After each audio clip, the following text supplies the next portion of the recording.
The secret story of Filoli Mansion begins in 1917, during a time when America stood on the edge of modernity and global conflict, when wealthy industrialists believed that power could be preserved through land, architecture, and absolute control, and it was in this climate that William Bourn II, president of the Spring Valley Water Company and one of California's most influential figures, commissioned Filoli as a private empire hidden in the hills of Woodside, California, deliberately, choosing isolation over society, because Filoli was never meant to be a public showpiece but a controlled world governed by order, silence, and permanence, and even its name, formed from Bourne's personal motto, fight for a just cause, love your fellow man, live a good life, masked a deeper contradiction between idealism and domination. The mansion was constructed using reinforced concrete faced with limestone, designed to be fireproof and eternal,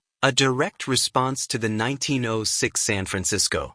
earthquake and fires, yet the human cost behind this safety was immense, as hundreds of laborers worked long hours under strict supervision, carving terraces, laying stone, and shaping gardens across unstable terrain, with injuries from falls, exhaustion, and equipment failures quietly accepted as part of progress, rarely recorded, because Filoli's creation demanded perfection regardless of consequence. From the moment the mansion was occupied, it operated under rigid rules, with servants moving through hidden corridors, service staircases, and back passages designed to keep labor invisible, reinforcing a strict social hierarchy where staff were expected to remain silent, unseen, and emotionally distant, while sudden dismissals for minor infractions created constant anxiety, and whispers spread among workers that certain rooms were forbidden, certain doors never opened, and certain conversations never spoken aloud.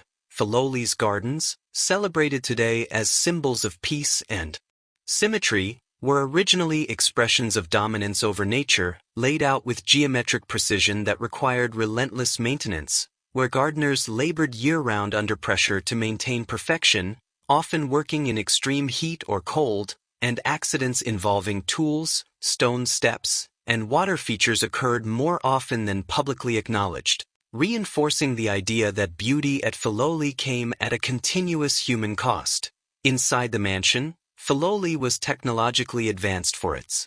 time, with early electrical systems, heating, and plumbing, yet these innovations caused repeated malfunctions, including power outages during formal gatherings, heating failures that left wings of the house uninhabitable, and plumbing leaks that flooded service corridors, incidents quickly repaired and never mentioned outside the estate, because Filoli's image depended on flawless control. As Bourne aged and withdrew further from public life, Filoli transformed from a family residence into a psychological fortress, where rooms were sealed, routines became inflexible, and the mansion felt increasingly empty despite constant staff presence, and servants later described a heavy silence that settled over the house at night, broken only by unexplained footsteps, doors opening without drafts, and lights appearing in rooms no one had entered, experiences dismissed officially but repeated too often to ignore. After Bourne's death, Filoli passed to the Roth family, who preserved the mansion,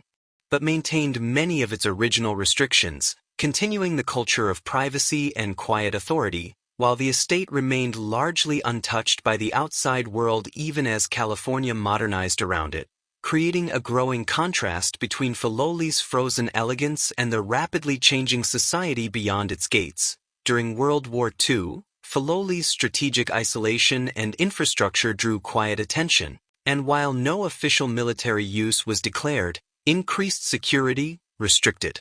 access, and unusual nighttime activity were reported by staff, further deepening the mansion's aura of secrecy. When Filoli eventually transitioned into a public historic site, its beauty captivated visitors, yet many reported an emotional heaviness within the house, describing certain rooms as oppressive, certain corridors as unsettling, and an unexplainable sense of being observed, particularly in service areas and upper floors, as if the mansion retained the psychological imprint of decades of discipline, silence, and controlled movement. Restoration efforts uncovered sealed closets, altered passageways, and undocumented modifications that suggested earlier attempts to hide damage, restrict access, or maintain secrecy, reinforcing the idea that Filoli's history had been carefully curated rather than fully revealed. Today, Filoli is celebrated as one of America's most beautiful estates and has appeared in countless films and television productions,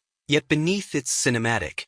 elegance lies a deeper truth, that Filoli was never simply a home or garden, but a system, a controlled environment built to resist time, nature, and human unpredictability, shaped by wealth that demanded order, labor that remained unseen, and silence that preserved power. And its true secret is not a single scandal or supernatural legend, but the quiet realization that Filoli's beauty exists because of discipline, hierarchy, and sacrifice, making it a living reminder that the most serene places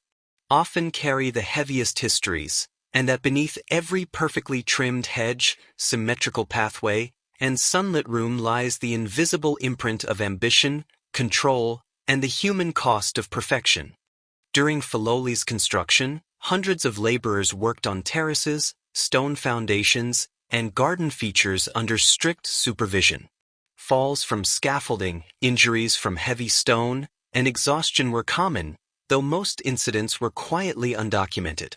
Workers reported long hours in hot sun or cold weather, especially in the formal gardens, maintaining strict symmetry. Minor mistakes were met with reprimands, creating a high-pressure, stressful environment. Certain mansion wings and private rooms were permanently off-limits to staff and even some family members, fueling rumors about secret collections, private studies, or sensitive operations. Filoli was equipped with electricity, plumbing, and heating systems advanced for its time, but repeated malfunctions occurred, power outages during gatherings, flooded service corridors, and heating failures, creating danger and stress for staff. Servants were closely monitored, expected to remain silent and unseen, and were abruptly dismissed for minor errors. This strict environment contributed to ongoing tension and anxiety within the mansion. After William Bourn II's death, caretakers reported strange occurrences, unexplained footsteps, doors opening, lights turning on, and cold drafts in empty rooms, events often dismissed officially but consistently reported. Maintaining Filoli's large fountains, reflecting pools, and terraces led to frequent slips, minor injuries, and near accidents among gardeners, emphasizing the physical cost behind the estate's beauty. Hurricanes and heavy storms caused flooding in basement areas and garden damage, occasionally trapping staff temporarily and requiring immediate repairs to maintain the mansion's flawless appearance. Filoli's strict rules, isolated location, and large, empty spaces caused mental strain for staff. Reports of fatigue, anxiety, and fear of being alone at night were common.